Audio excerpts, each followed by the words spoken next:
നമസ്കാരം. അവൻഗാർഡിൻ്റെ ഈ എപ്പിസോഡിലേക്ക് എല്ലാ മാന്യപ്രേക്ഷകർക്കും സ്വാഗതം. സോഷ്യൽ മീഡിയയിൽ മാത്രം ഒതുങ്ങി നിന്നിരുന്ന ഷോർട്ട് ഫിലിമുകളെ ടെലിവിഷൻ രംഗത്തേക്ക് കൂടി കൊണ്ടുവരികയും അവയെ കൂടുതൽ ജനകീയമാക്കുകയും ചെയ്തുകൊണ്ട് അവൻഗാർഡ് അതിൻ്റെ യാത്ര തുടരുകയാണ്. ഇന്ന് നമ്മൾ സ്ക്രീൻ ചെയ്യാൻ പോകുന്ന ഷോർട്ട് ഫിലിം ഏതാണെന്നറിയാം. അതിനു മുന്നേ ഞാൻ നമ്മുടെ ജൂറി പാനലിനടുത്തേക്ക് നീങ്ങുകയാണ്. കമാ.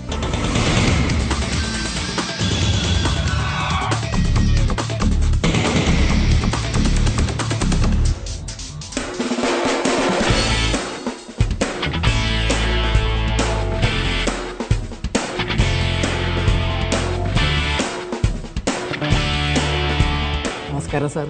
അവൻഗാർഡിൻ്റെ എപ്പിസോഡിലേക്ക് എല്ലാവർക്കും സ്വാഗതം. ഇന്ന് നമ്മൾ സ്ക്രീൻ ചെയ്യാൻ പോകുന്ന ഷോർട്ട് ഫിലിം ശ്യാം ശങ്കർ സംവിധാനം ചെയ്ത favour of silence. Shyam Shankar ഇവിടെ എത്തിയിട്ടുണ്ട്. നമുക്ക് അദ്ദേഹത്തിനും കൂടെ ഡിസ്കഷനിലോട്ട് വിളിക്കാം.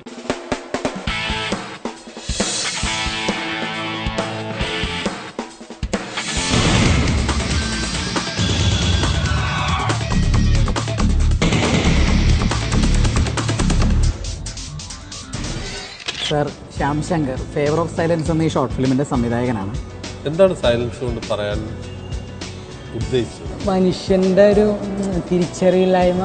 നമ്മൾ എന്താ പറയുക, ബാക്കിയുള്ള ജീവികൾക്ക് ഒരു ശത്രുവിനെ തിരിച്ചറിയാൻ ഒരു പക്ഷേ എങ്ങനെയും മണം പിടിച്ചാൽ മറ്റോ പറ്റുമായിരിക്കും. പക്ഷെ മനുഷ്യന് മാത്രം ആ ഒരു കഴിവ്, അത് ആ ഒരു തെറ്റ് ചെയ്തത് ആരാണെന്ന് അറിയാൻ പറ്റാത്തൊരു ഒരു ഇത്. പിന്നെ നമ്മുടെ നാട്ടിലൊക്കെ ഈ ഒരു ഇതിലെ എൻഡിലുണ്ടായ കാര്യം പലയിടത്തും കേരളത്തിലടക്കം നടന്നിട്ടുണ്ട്. പലയിടത്തും സദാചാര പോലീസ് എന്നുള്ള നിലയ്ക്ക് അങ്ങനെയാണ് ഞങ്ങളത് അവിടെ കൊണ്ട് അവസാനിച്ചത്. സാർ, എന്നാൽ നമുക്ക് ശ്യാമിൻ്റെ ഫേവർ ഓഫ് സൈലൻസ് എന്ന ഷോർട്ട് ഫിലിം കണ്ടിട്ട്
എനിക്ക് വലിയ നന്ദിയുണ്ട് അത്രത്തോളം ലാൻഡ്സ്കേപ്പ് ഭംഗിയായി കാണിച്ചു തന്നതിന്.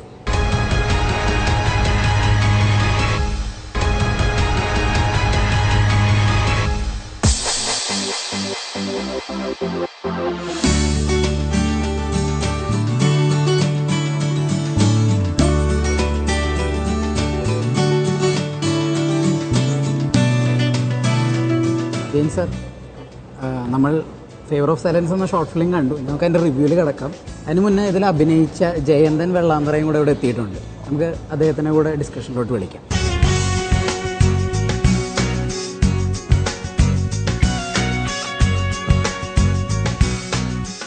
ആദ്യമായി തന്നെ ഞാൻ പൂർണ്ണമായും ഇൻ ഫേവർ ഓഫ് സൈലൻസ് ആണ് ഈ ഒരു സിനിമ എന്നുള്ള രീതിയിൽ.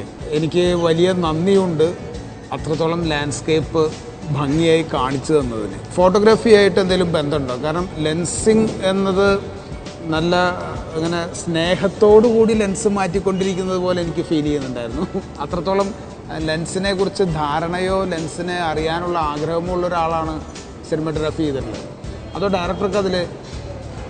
ഞാനും ഒരു ഫോട്ടോഗ്രാഫറാണ്, എന്നാലും ഇതിൽ ക്യാമറ ചെയ്ത എൻ്റെ സുഹൃത്ത് അനീഷിന് പൂർണ്ണമായിട്ടും അനീഷ് തന്നെയാണ് ക്യാമറയിൽ ആ സെക്ഷൻ നോക്കിയത്. എനിക്ക് വൈഡ് ആംഗിൾ ലെൻസ് ഇട്ടിട്ടൊരു സ്ലോ ടിൽറ്റൊക്കെ ഉണ്ടായിരുന്നില്ലേ? അപ്പോൾ ആ ഡിസ്റ്റോർഷൻ, ഡൗൺവേർഡ് ഡിസ്റ്റോർഷനിൽ നിന്ന് അപ്വേർഡ് ഡിസ്റ്റോർഷനിലേക്ക് മാറി നോർമലായിട്ട് വന്ന് നിൽക്കുന്നൊരു സാധനമൊക്കെ ഉണ്ടായിരുന്നു. അങ്ങനെയൊക്കെ ലെൻസിങ്ങിനെ അറിഞ്ഞുപയോഗിക്കുന്ന ആളുകൾ വളരെ അപൂർവമാണ്, പ്രത്യേകിച്ച് ഷോർട്ട് ഫിലിം ഏരിയയിൽ വരുമ്പോൾ. കാരണം നിങ്ങളൊക്കെ കരിയർ സ്റ്റാർട്ട് ചെയ്തിട്ടല്ലേ ഉള്ളൂ. അപ്പോൾ ആ ഒരു അണ്ടർസ്റ്റാൻഡിങ് എത്താൻ കുറേ സമയം പിടിക്കും. അപ്പം വിഷ്വലി ആ ലാൻഡ്സ്കേപ്പിനെ ഭംഗിയായി കമ്പോസ് ചെയ്ത് നമ്മുടെ മുമ്പിൽ നന്നായി സെർവ് ചെയ്തു എന്നൊരു ഫീലിംഗ് എനിക്ക് നന്നായിട്ടുണ്ട്. അതിന് പ്രത്യേകം നന്ദിയുണ്ട്. ഇത് എവിടെ ഷൂട്ട് ചെയ്തത്? ലൊക്കേഷൻ പാലക്കാട് ചുള്ളിയാർ ഡാമിൻ്റെ മുതലമട എന്ന് പറഞ്ഞ സ്ഥലത്ത് കുറച്ചുണ്ട്. കൊല്ലംകോട് മുതലമട, പിന്നെ ഞങ്ങളുടെ അടുത്തുള്ള സ്ഥലങ്ങൾ. എനിക്ക് ആ ഏരിയയിലൊക്കെ വലിയ അപ്രിസിയേഷൻ ഉണ്ട്. കാരണം അത്രത്തോളം മെനക്കെട്ട് മുതലമട വരെ പോവുക, പ്രത്യേകിച്ചും ഹാരിസൺസ് മലയാളം എസ്റ്റേറ്റൊക്കെ തൊട്ടപ്പുറത്ത് കിടക്കുമ്പോൾ പിന്നൊരു വിഷ്വലിന് വേണ്ടി മുതലമടം വരെയൊക്കെ സഞ്ചരിച്ചു എന്ന് പറയുന്നത് നിങ്ങൾക്കൊരു സ്പെസിഫിക് നീഡ് ഫീൽ ചെയ്യുന്നുണ്ടെന്നും അതിന് വേണ്ടിയിട്ട് എത്രത്തോളം പെർസിവിയർ ചെയ്യാനും തയ്യാറുണ്ട് എന്നതിനൊക്കെ അപ്രിഷ്യേറ്റ് ചെയ്യുന്നു. എനിക്ക് ആകെ ഒരു കരട് കടിച്ചത്, അത് ഞാൻ എല്ലാവരും പറഞ്ഞു കഴിഞ്ഞിട്ട് മതിയാവും. നല്ല കാര്യങ്ങൾ പറഞ്ഞിട്ട് നമുക്ക് അവസാനം പറയാം. എനിക്കും സെയിം ഒപ്പീനിയനാണ്. പ്രത്യേകിച്ച് ഭയങ്കര ട്രെയിൻഡ് ആയിട്ടുള്ള, അല്ലെങ്കിൽ ഈ ഫിലിം മേക്കിങ്ങിൽ PG ഒക്കെ കഴിഞ്ഞ് സിനിമ എടുക്കുന്ന എത്രയോ ആളുകൾ വരുന്നു, അല്ലെങ്കിൽ ഈവൻ ഇൻഡസ്ട്രി വർക്ക് ചെയ്യുന്ന ആളുകൾ ഷോർട്ട് ഫിലിം എടുത്ത് വന്നിട്ടും അവരുടെയൊക്കെ സിനിമകൾ കണ്ടതിന് ശേഷമാണ് ഇത്ര ഒരു സിനിമ, അതും ആദ്യമായിട്ട് സിനിമ ചെയ്യുന്ന ഒരാളുടെ, അതും വലിയ ബാക്ക്ഗ്രൗണ്ടൊന്നും അവകാശപ്പെടാനില്ലാതെ ഒരു സിനിമ ചെയ്തിട്ട് അത് എനിക്ക് തോന്നുന്നു ആ സിനിമയിൽ എല്ലാ നന്മകളും ഉണ്ട്. സിനിമ ലൈക്ക് ഭയങ്കര സിനിമാറ്റിക്കാണ്, ലൈക്ക് കാസ്റ്റിംഗ് ഭയങ്കര രസമാണ്. ഇദ്ദേഹത്തെ സ്ക്രീനിൽ കണ്ടിരിക്കാൻ തന്നെ ഭയങ്കര ഒരു പ്ലഷറായിരുന്നു ത്രൂ ഔട്ട്. പിന്നെ എനിക്ക് എപ്പോഴും ഒരു വ്യക്തി എന്നുള്ള നിലയിൽ ഏറ്റവും കൂടുതൽ എനിക്ക് കണക്റ്റ് ആകുന്ന ഒരു ആർട്ട് ഫോമിൽ ലൈക്ക് ഈ ക്യാരക്ടേഴ്സ് തമ്മിലുള്ള റിലേഷൻഷിപ്സാണ്. അതിൽ നിങ്ങൾ ഭയങ്കര ബ്യൂട്ടിഫുള്ളായിട്ട് പോർട്രേ ചെയ്തു. ഈവൻ ഇദ്ദേഹത്തിൻ്റെ കുട്ടിയായിട്ടുള്ളൊരു റിലേഷൻഷിപ്പ് ഉണ്ടല്ലോ, നമുക്ക് നമ്മളെ തന്നെ റിലേറ്റ് ചെയ്യാൻ പറ്റുന്നുണ്ടായിരുന്നു. നമുക്ക് നമ്മുടെ അച്ഛനെ കുറിച്ചുള്ള ഓർമ്മകളും സിനിമ കണ്ടുകൊണ്ടിരിക്കുമ്പോൾ തന്നെ എനിക്ക് തോന്നുന്നു അതൊക്കെ തന്നെയാണ് ഒരു ഫിലിം മേക്കറിൻ്റെ ഏറ്റവും വലിയ സക്സസ്. പിന്നെ വേറൊരു ആംഗിളിൽ ഞാൻ ഒബ്സർവ് ചെയ്യുന്നത്, അതായത് ഇതേപോലെ സൈലൻറ്റ് ഫിലിംസ് പോലത്തെ സിനിമകളിൽ മ്യൂസിക് എന്നും ജേർക്കിയായിരിക്കും. ഇത് ഈ ബ്യൂട്ടിഫുൾ വിഷ്വൽസിൻ്റെ ഒപ്പം തന്നെ മാച്ച് ചെയ്തു പോകുന്ന ഭയങ്കര ബ്യൂട്ടിഫുൾ ആയിട്ടുള്ള മ്യൂസിക്കും പെർഫോമൻസസും ഈവൻ ആ കുട്ടിയുടെ ഇമോഷൻസ് ക്യാപ്ചർ ചെയ്യാന്നൊക്കെ പറയില്ലേ, അതെനിക്ക് തോന്നുന്നു ഭയങ്കര ബുദ്ധിമുട്ടുള്ളൊരു പരിപാടിയാണ്.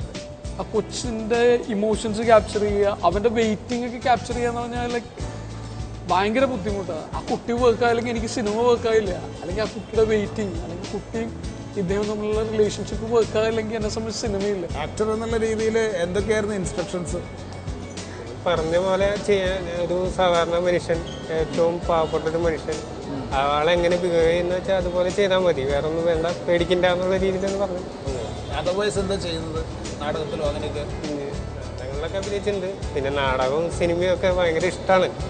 ഇതിനോടൊരു ഭ്രമം പോലെയാണ്. അങ്ങനെ ആളുടെ കൂടെ അങ്ങനെ കൂടി ബസ്സിലിരുന്നിട്ട് ഈ മുമ്പുള്ള കുട്ടിയും ഇദ്ദേഹം തമ്മിലുള്ള സീക്വൻസസ് ഒക്കെ ഇല്ലേ, അതൊക്കെ ഭയങ്കര ബ്യൂട്ടിഫുൾ ആയിരുന്നു. വാക്കുകളുണ്ടെങ്കിൽ പോലും ഒരു കാര്യം ഒരാളിൽ എത്തിക്കാൻ പറ്റാത്ത കാലത്ത് വാക്കുകളെ ഉപയോഗിക്കാതെ തെറ്റിദ്ധരിക്കപ്പെട്ട മനുഷ്യനെ തല്ലിക്കൊല്ലുന്നത് നമ്മുടെ സൊസൈറ്റിയിൽ കേൾക്കുമ്പോൾ തന്നെ നമ്മൾ അയ്യോ എന്ന് തോന്നുന്ന ഒരു സബ്ജക്റ്റിനെ വിഷ്വലി ഭയങ്കര എന്താ പറയുക അപ്പീലിംഗ് ആയിട്ട് ഇത്ര മനോഹരമായിട്ടുള്ള ബാക്ക്ഗ്രൗണ്ടിൽ കൊണ്ടുവന്ന് അപ്ലൈ ചെയ്തു എന്നുള്ളത് ആ ഒരു അത് എനിക്ക് തോന്നുന്നു വിഷ്വൽ മീഡിയയുടെ സ്ട്രെങ്ത് യഥാർത്ഥത്തിൽ ഇതിൽ റിഫ്ലക്ട് ചെയ്യുന്നു. കാരണം പറയാനുള്ള കാര്യം ശക്തമായിട്ട് പറയുമ്പോൾ തന്നെ അത് എനിക്ക് എൻ്റെ ഉള്ളിലേക്ക് സ്ട്രോങ് ആയിട്ട് എത്തിക്കാൻ പറ്റുന്ന വിഷ്വൽ ലാംഗ്വേജ് അതിനുണ്ടാവുക എന്ന് പറയുന്നത് കണ്ടതിന് ഞാൻ ആദ്യം പറയാൻ ബാക്കി വെച്ചത് പറയാം. കാരണം ഇത് ഇത്രത്തോളം നന്നായതുകൊണ്ടാണ് ഞാൻ തുടക്കത്തിൽ അത് പറയണ്ട എന്ന് വിചാരിച്ചത്. ഈ ഡൊമിനേറ്റിംഗ് വേഴ്സസ് ഡൊമിനേറ്റഡ് എന്ന് പറയുന്നൊരു സാധനമുണ്ട്. ഈ മേലാളർ കീഴാളർ എന്ന് പറയുന്നതിൻ്റെ എവിടെയൊക്കെയോ പെട്ടെന്ന് നമ്മളതിലേക്ക് ചാടിക്കയറിയില്ലേ എന്ന് എനിക്കൊരു പ്രശ്നം തോന്നി. കാരണം ഇങ്ങനൊരാളെ കിട്ടുമ്പോഴേക്കും നേരെ കൊണ്ടുപോയി കശാപ്പ് ചെയ്ത് പരിപാടി തീർക്കുന്ന അത്ര സ്ട്രെയിറ്റ് സംഗതി ആവണമായിരുന്നു അത്. അതോ അതിനൊരു ഒന്നെങ്കിൽ അതിനൊരു റീസണിങ് അല്ലെങ്കിൽ ഒരു ലോജിക്കൽ ബിൽഡപ്പ് ഉണ്ടാവണമായിരുന്നില്ലേ. അതായത് എല്ലാ മാജിക്കിൻ്റെ പുറകിലും ലോജിക് ഉണ്ട്. But when we bring out it on the screen it has to be a logical magic. പക്ഷേ എനിക്ക് അതിൻ്റെ എനിക്ക് ഇവർക്ക് വേണ്ടിയല്ല ഞാൻ പറയുന്നത്. പക്ഷേ ഞാൻ കൺവിൻസ്ഡ് ആയ ഒരു സാധനം ഉണ്ടായിരുന്നു. കാരണം വെച്ചാൽ ഇവർ മറ്റ് സ്ഥലങ്ങളിൽ ഉപയോഗിക്കാത്ത തരത്തിൽ ആ സ്ത്രീയുടെ ലുക്ക് സസ്റ്റെയിൻ ചെയ്തിരുന്നു. എനിക്കത് കുറച്ച് ബ്രില്യൻ്റ് ആയിട്ട് എനിക്ക് തോന്നി. അപ്പോൾ ഈ ഇവിടെ നിന്നിട്ട് ഇവരുടെ ഒരു തീരുമാനത്തിലേക്ക് എത്തുന്നത് ഒന്നും പറയാതെ തന്നെ ആ ലുക്കിൽ എനിക്ക് കിട്ടിയിരുന്നു. അതായത് ഇവരത് ഓൾറെഡി തീരുമാനമായി അറിയിച്ചു കഴിഞ്ഞു. കാരണം വെച്ചാൽ ഇയാൾ ഇത്ര നേരം ഈ കുട്ടിയായിട്ട് കളിച്ചു എന്നും ഇയാളായിരിക്കും എന്താ അഴിച്ചെടുത്തതെന്നും ഒക്കെ. പിന്നെ അവരെ എന്താ മറ്റ് ആൾക്കാരെ ക്രൗഡിനെ ഇവരെങ്ങനെ പറഞ്ഞു എന്നുള്ളത് പറഞ്ഞിട്ടില്ല. പക്ഷെ ഇവരുടെ ആ നോട്ടത്തില്, ആ സസ്റ്റെയിൻ ചെയ്യപ്പെട്ട നോട്ടത്തില് അത് എനിക്ക് കൺവിൻസിങ് ആയിരുന്നു. ആ അവസാനം എഴുതിയ വരിയുണ്ടല്ലോ, അതായത് മകനെ നീ മനുഷ്യനെ മാത്രം ഭയപ്പെടുക, കാരണം അവൻ തിന്നാനല്ലാതെ കൊല്ലുന്നവൻ അവൻ മാത്രമാണ് എന്ന് പറയുന്നത് നമ്മളൊക്കെ അതിൽ പെടുന്നുണ്ടേ. അപ്പോൾ നിങ്ങൾ ആരെയാണ് ഈ ചൂണ്ടിക്കാണിക്കുന്നത് എന്നുള്ളൊരു സാധനം കൂടിയുണ്ട്. അതായത് മനുഷ്യനെ ഭയപ്പെടണമെങ്കിൽ ഈ അച്ഛനും മനുഷ്യനാണല്ലോ. ആ ഒരു ലെവലിലേക്ക് പോയിട്ടാണ് ഞാൻ പറയുന്നത്. ചില കാര്യങ്ങളിൽ നമ്മൾ ചാടിക്കേറി കമൻറ്റ് ചെയ്യുമ്പോൾ അതിന് വേണ്ടത്ര ഒരു കാഴ്ച കൊടുത്തിട്ടുണ്ടോ, അവസാനം എഴുതിയെടുത്ത് ഒരു അനാവശ്യ ഭയം കുത്തിവെക്കുകയല്ലേ നമ്മൾ ചെയ്യുന്നത്, അതോ കുട്ടിയിലേക്ക് നിങ്ങളൊരു നാളെയുടെ ഹോപ്പാണോ കൊടുക്കുന്നത് എന്നിടത്ത് എനിക്കൊരു ചോദ്യം ചോദിക്കേണ്ടതുണ്ട്. ശ്യാം, വളരെ മികച്ച റിവ്യൂ ആണ് ജൂറി പാനലിൽ നിന്ന് ലഭിച്ചിരിക്കുന്നത്. നമുക്കത് മാർക്കിലും റിഫ്ലക്റ്റ് ചെയ്യുന്ന പ്രതീക്ഷിക്കാം.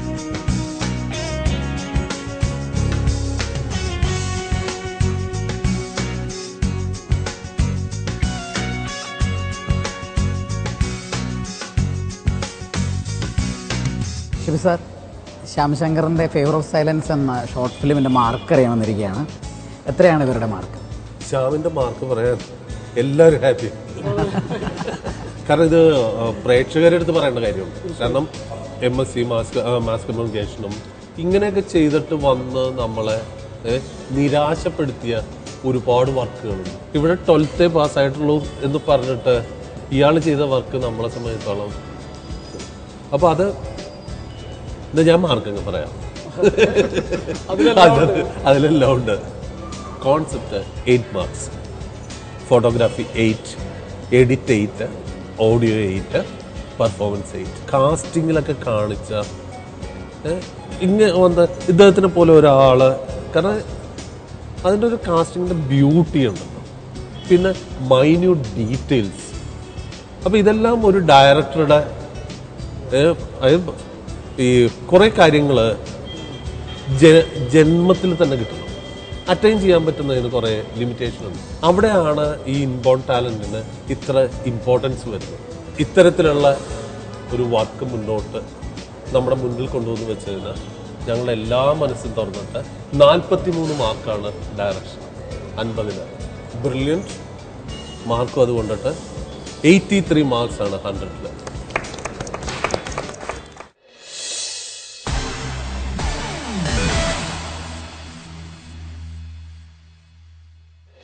അവൻഗാർഡിൻ്റെ ഈ എപ്പിസോഡിൽ നമ്മൾ സ്ക്രീൻ ചെയ്ത ഷോർട്ട് ഫിലിം ശ്യാം ശങ്കർ സംവിധാനം ചെയ്ത ഫേവർ ഓഫ് സൈലൻസ്. ഇതുവരെ വന്ന എപ്പിസോഡുകളിൽ വന്ന ഷോർട്ട് ഫിലിമുകളിൽ മികച്ച മാർക്ക് ലഭിച്ച ഷോർട്ട് ഫിലിമുകളുടെ പട്ടികയിലാണ് ഇവരുടെ ഈ ഷോർട്ട് ഫിലിം പെട്ടിരിക്കുന്നത്. ഇവർക്ക് ലഭിച്ചിരിക്കുന്ന മാർക്ക് 83 ഔട്ട് ഓഫ് 100. ഇനി നിങ്ങൾ പ്രേക്ഷകരുടെ മാർക്ക് ഔട്ട് ഓഫ് 10 എത്രയാണെന്ന് മീഡിയ വണ്ണിൻ്റെ website, email ID, Facebook page ഇതിലൂടെ ഞങ്ങളെ അറിയിക്കുക. അടുത്ത എപ്പിസോഡിൽ വീണ്ടും കാണാം. ബൈ, ടാറ്റ.